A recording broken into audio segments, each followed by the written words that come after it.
Om Namaste. En este vídeo os voy a hacer una pequeña introducción a la asignatura Yoga Sutras de Patanjali y el Bhagavad Gita. ¿Cuál es su relación?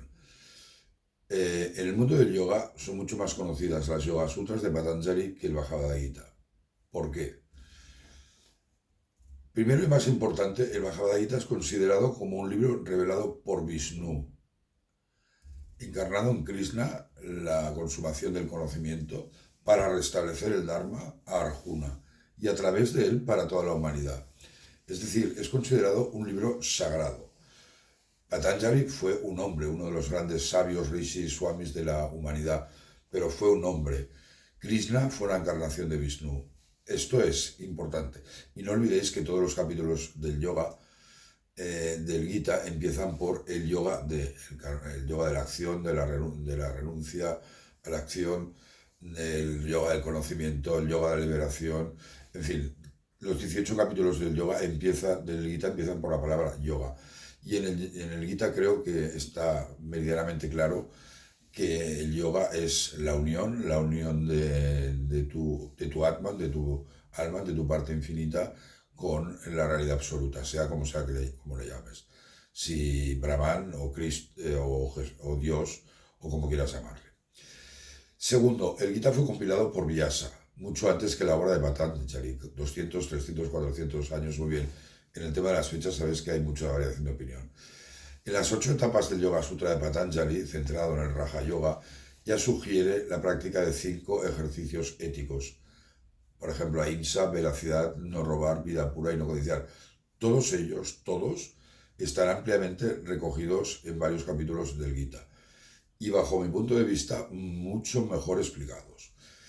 La filosofía Sankhya, que es además el capítulo 2 del Gita y uno de los fundamentos del Gita, es la base de Patanjali y del Raja Yoga. Y no olvidemos que el Gita, desde su origen, tiene un elemento armonizador, armoniza todas las filosofías existentes, y el Sankhya era una de ellas. Y a pesar de que mucha gente, y muchas veces escuchas a gente que practica yoga, incluso, no me atreveré a decir muchas veces, pero alguna vez lo he oído de algún profesor, que Patanjali fue el creador del yoga. No lo fue, ya que los pilares del yoga se encuentran en muchísimo antes, ya los Puranas y los Upanishads, de las cuales el Gita forma parte, y en la doctrina Sankhya ya encontramos referencias al yoga. Las nuevas variantes del yoga, el Yin Yoga Yoga, el Ashtanga, el yoga de los 8 elementos, el Vinyasa, Vi significa posicionamiento del cuerpo, Nyasa es uno de los estados meditativos, y alcanzar la liberación, se basa en los principios enunciados por Patanjali. Pero varios de los pilares enunciados en el Gita, como ahimsa, tolerancia, velocidad, forman parte de las 5 yamas, que son las restricciones o abstenciones, y de las 5 niyamas, las observancias, planteadas por Patanjali. En el capítulo 5, el yoga de la renuncia a la acción, el karma sannyasa yoga del Gita, encontramos: tras sellar los contactos sensoriales externos, se sienta con la mirada fija entre las cejas, respirando por las fosas nasales, expirando e inspirando, manteniendo controlados sus sentidos, su mente y su razón, liberándose del deseo, del miedo y de la ira, y firme en alcanzar la libertad. Las 5 llamas, abstenciones como os he dicho, son no violencia, ahimsa, veracidad, satya, no robar, atsetya, control absoluto de los sentidos o moderación, brahmacharya, y poseer lo necesario, aparigrafa. En Patanjali 2.30 dice: las abstenciones son abstenerse de causar daño, de mentir, de robar, de placeres sexuales y de riqueza. Como podremos ver a continuación, estas 5 llamas, abstenciones, están presentes todas ellas, tal y como hemos dicho, en el Bhagavad Gita. Vamos a hacer un ejemplo muy resumido, pero para desarrollar este concepto. Por ejemplo, la no violencia, la ahimsa.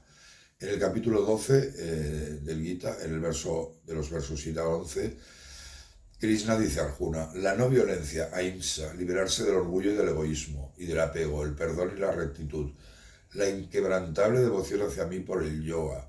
Todo esto es conocimiento, lo contrario es ignorancia. Insisto, la no violencia va a salir muchas veces en el Gita. La ahimsa no sale, no surge con el Bhagavad Gita, es muchísimo antes. Y recordar que el Gita también da una respuesta a la Himsa, es decir, un guerrero como Arjuna tenía que matar a sus contrincantes que eran primos en esa guerra civil del Mahabharata. Pero fijaros que la máxima ahimsa, o sea, no, la máxima violencia es precisamente matar, ¿no? Y el Gita da una respuesta que es: cumple con tu deber, levántate, lucha y no te apegues a los resultados porque estos cuerpos ya han sido destruidos por mí, ¿no? Esa es la respuesta de Krishna.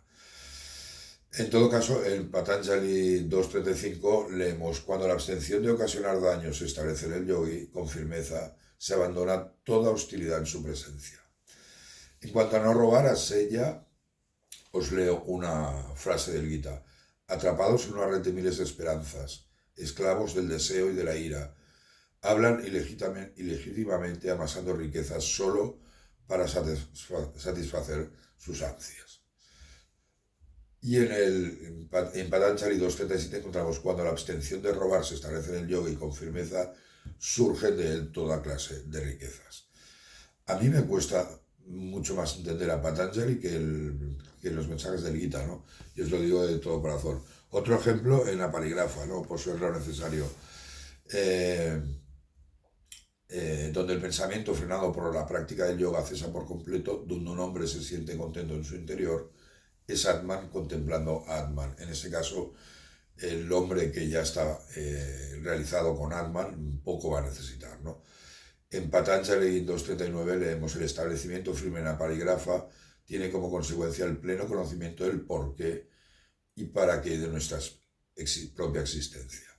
En cuanto a Brahmacharya, en el capítulo 5, en los versos 13 y 14, encontramos: Krishna le dice a Arjuna: manteniéndose firme, sosteniéndose tronco, cuello y cabeza en línea recta, inmóviles, fijando sus ojos en la punta de la nariz y sin mirar a su alrededor, con su espíritu tranquilo, libre de miedo, firme en el voto de Brahmacharya, manteniendo su mente controlada, el yogi debe sentarse con todos sus pensamientos y absorto en mí.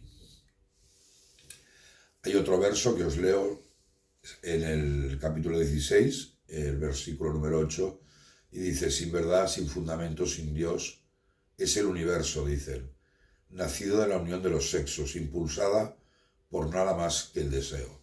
Y en Patanjali leemos: cuando la abstención del poder sensual, del placer sensual, se establece en el yogi con firmeza, se adquiere gran vitalidad.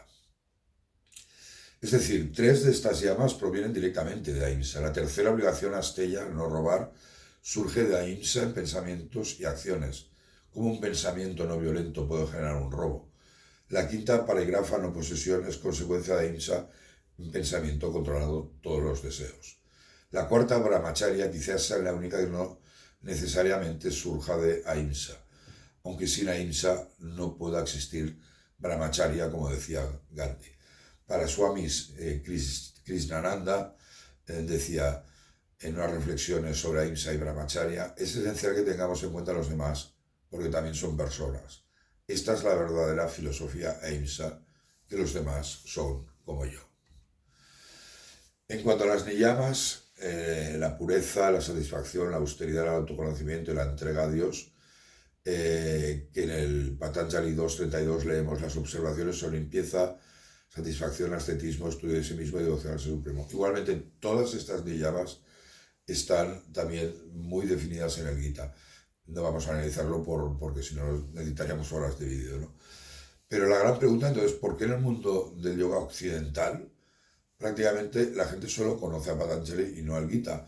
Es una pregunta que Occidente tenemos que reflexionar, porque creo que nos estamos perdiendo grandes de los aportes del Gita puede aportar tanto a los profesores como a los practicantes de yoga. Muchas gracias. Om Namaste.